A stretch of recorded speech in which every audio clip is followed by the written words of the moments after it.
Disaster Rarity by Haphazard.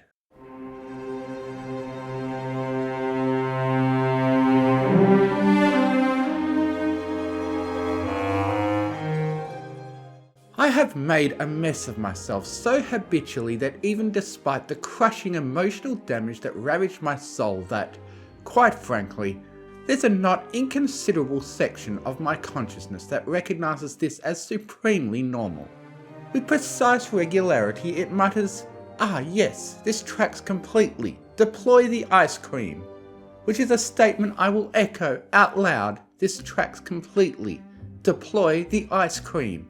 Excuse me. Please do not be alarmed by the streaking mess that is my tears, ruining my elaborately applied makeup. It's normal. Perfectly according to plan. Yes, just don't look at me, please. I'm quite serious. My makeup is important business. I'm a mare of immense self-reliance and therefore always keep a fully stocked freezer packed with ice cream for all occasions. Because this is what I do. I am me, and this is how, as a me, I deal with my inability to form any kind of us. Trust me, I have this under control.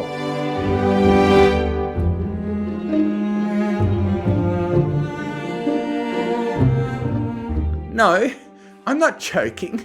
This is normal. My eyes are just leaking and there is a small blockage in my throat. Just a minor case of phlegm. Unattractive but harmless. I'm fine. Let's talk about ice cream, please. My favourite is cherry flavoured. I like how it tasted like a sort of swirl, even though my understanding of the mechanics of taste buds indicates that tastes do not in fact swirl, but it feels like it does. And I was an artiste. I'm all about feelings and self-destructive tendencies in the name of art, with an E. Again, and forgive me for my belabouring at this point. I apologise that you have to be here for this, but this is my routine. If you insist on being here for this, please just sit down and please don't hold this against me. I'm about to swear. Fuck me. Celestia fucking damn it. I'm such a fucking idiot. Fuck.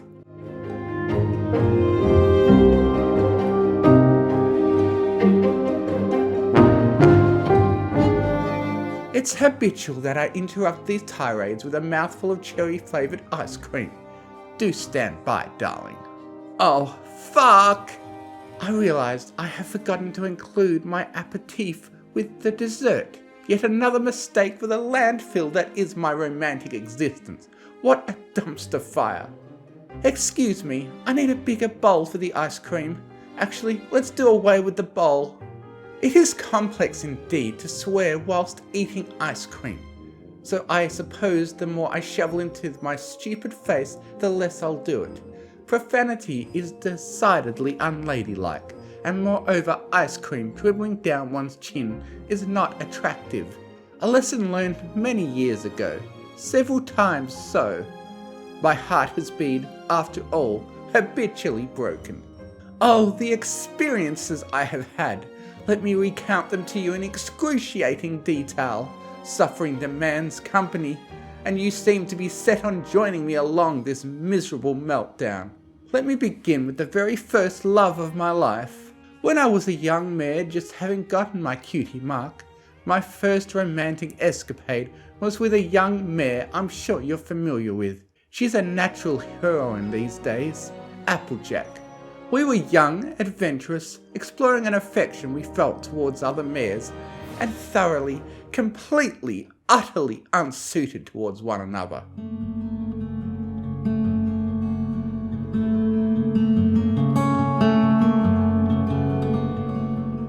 We wanted different things. We wanted different types of ponies.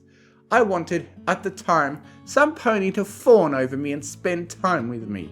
Applejack wanted some pony who knew how to tie a knot. That's not a metaphor either. She explicitly listed it as a requirement for a long-term relationship. She said it indicated reliability. I'm not sure that, at the time, we could have found a less suitable partner for the other. As Rainbow would say, oopsie fucking whoopsie. It was hot though. The breakup was nuclear and we didn't talk for about 2 years afterwards. Imagine my horror when we accidentally became element bearers. If the cosmos doesn't have a sense of humour, then it certainly has a penchant for malice. Applejack got over it. I didn't. In fact, she got over it so well she ended up marrying another friend of mine. Oh, don't mind me. I'll get to Rainbow Dash soon. I'm not bitter. And that's called foreshadowing, darling. My eyes may be leaking, but not even a broken heart will quell my storytelling talents anyway. It's not like I regret letting Applejack and her amazing shoulders get away from me, because she was the best thing that ever happened to me. Moving on from Applejack. You know, I experimented with what I thought Rarity, needed. I had, after all, had an explosive and self-destructive foray into mare-only relationships. And whilst Applejack might not have much interest in the rougher sex, I certainly did. I thought that maybe that was the solution for me. A handsome stallion, fashionable and elegant, some pony to match the up-and-coming fashionista Rarity.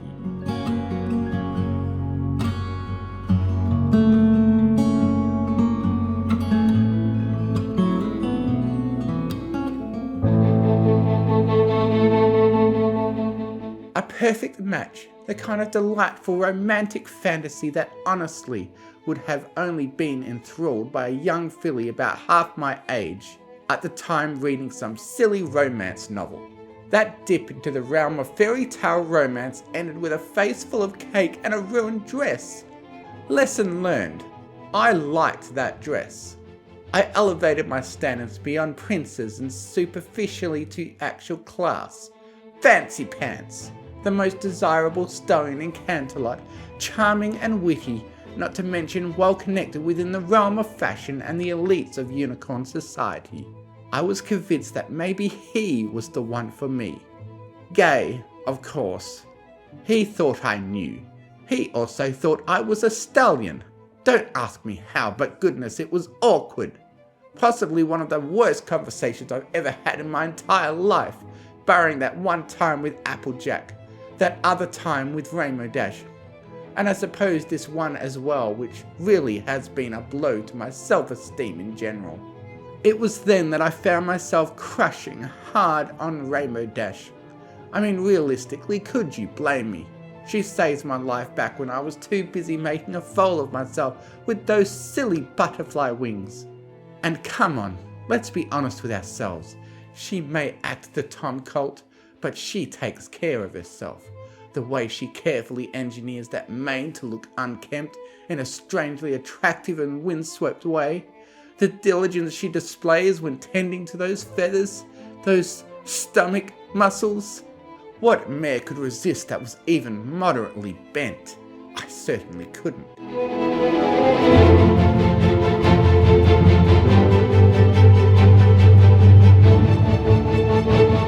For months I fawned over her, got her to wear an outrageous wig once. I took her measurements. They were all exemplary. The wingspan, the narrowness of that waistline, without being starved of calories.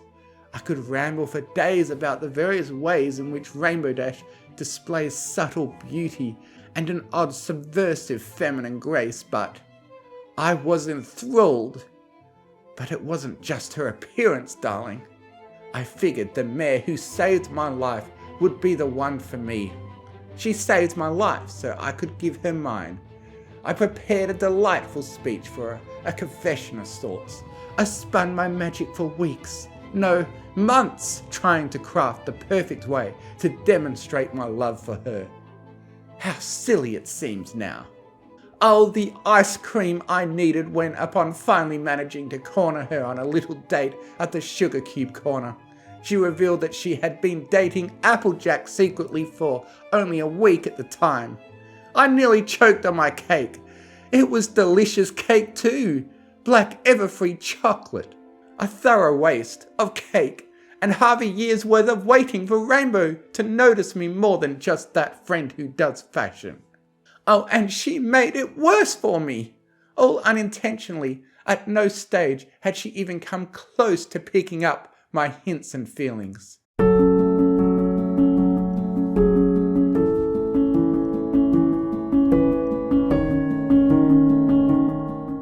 Not only that, but she had the nerve to ask me for tips on how to date Applejack. The sheer fucking temerity.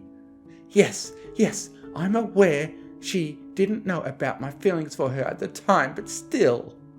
I didn't want to spoil or anything, but let's just say Applejack has a habit of stealing things I want. Well, stealing is a strong word. I obviously respect Applejack to a degree that cannot be described adequately within the boundaries of equestrian vocabulary, but fuck me! Could she just stop being so fucking attractive? Seriously, leave some for the rest of us. You were there for Thunderhoof, right? Anyway, refer to my previous statements. I won't delve too deep into that rabbit hole of nonsense. But by Celestia's 5th century yoke, fuck Applejack in her bizarrely sexy ways. What is it with those hips? Those shoulders?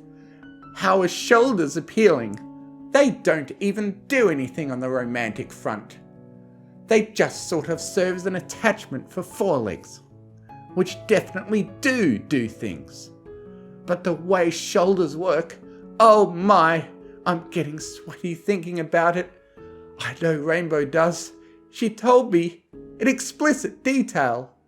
You mean you've never stared at Applejack's shoulders? You're in for an experience, believe me. It's like watching tectonic plates move mountains much faster, and also you don't have to be into geology to enjoy it. What do you mean, how do I feel about Spike? He's delightful, I guess. Anyway, I was talking about my romantic problems, and you were listening. Please don't interrupt. I'm in the middle of a deluge of personal grievances here. I took some time to calm down. I stepped back, focused on my work. I was professional for about 5 minutes. It was in that context that maybe I became a little too attracted to Fluttershy. She modelled for me. She is a mare with a particularly unique figure. I can't help myself for being an appreciator of art. Can I, darling?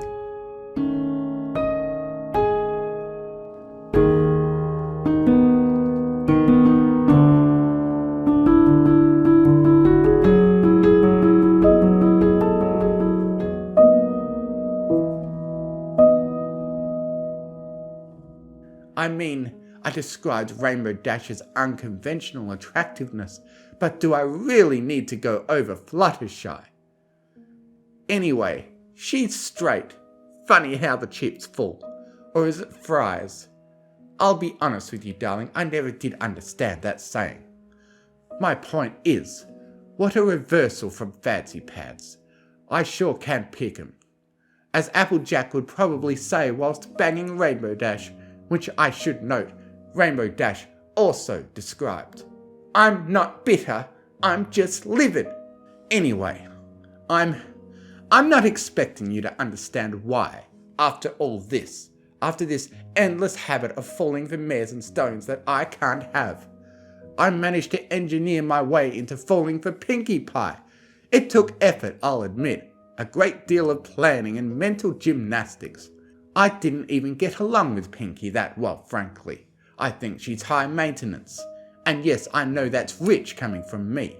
There was just something infectious about that enthusiasm, about the way she moved and talked several tempos too fast, about the way she put several spoonfuls worth of too much sugar into everything, including how she behaved with other ponies.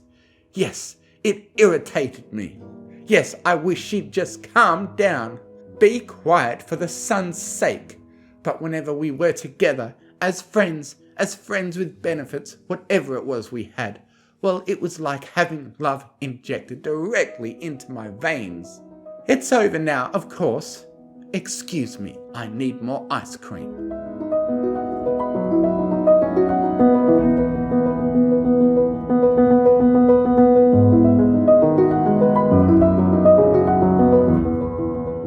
Of course, I'm happy she's married to Cheese now. I don't know what I want. Anything, I suppose. I thought that maybe she was the one. that the sort of energy she had would undo my curse. Oh, you look at me like I'm insane. I'm a unicorn. We're all about magic. You know this. Why wouldn't it make sense that I have some kind of anti-relationship curse on me? A sort of no-sex field. It feels that way. Let me put it to you straight. I have this magic trick I can pull off whenever I come close to being in a relationship. Any us I have, I can make disappear, poof, as if it never existed. Applejack and me, gone. The possibility of a stable relationship with a stallion? Either I get caked or they're gay. Either way, it doesn't work out. Rarity is a lone wolf, a lonely soul, a whisper on the wind, a solitary note in a song of duplets. I'm a me. I'm just me. Rarity stands alone, forever quite possibly. Pass me the wine, will you, Twilight? Thank you. Oh, you'll probably want some too, I assume. Naturally. Hang on, let me get you a glass.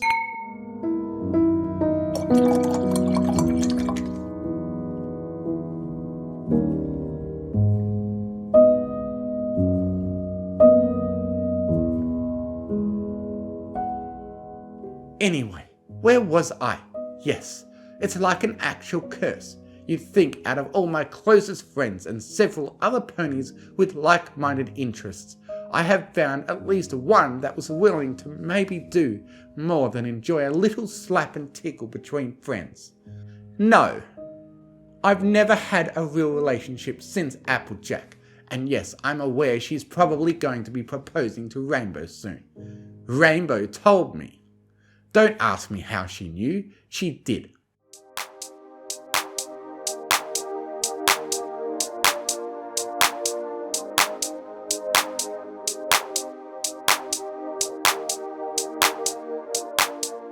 I'm as confused as you, trust me. And I'm happy for them, I really am. Her and Rainbow are made for each other, beyond any and all doubt.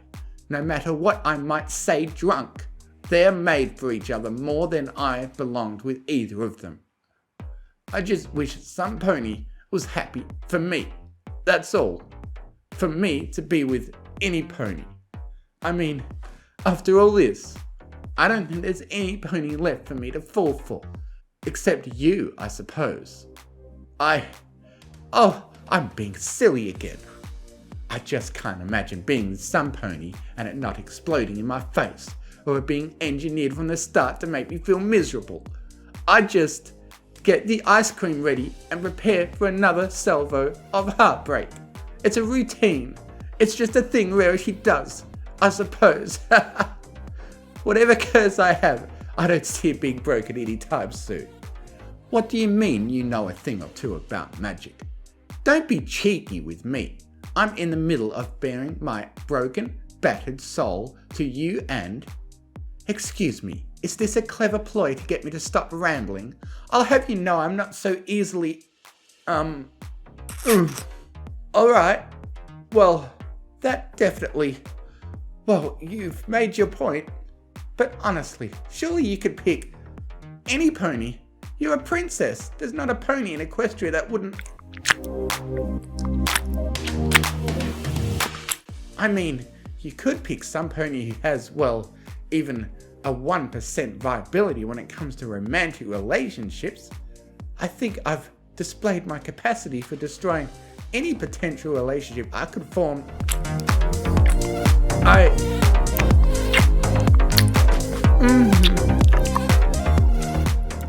You make a valid argument.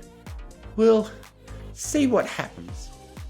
Perhaps this time I won't just be, well, me, on my own forever.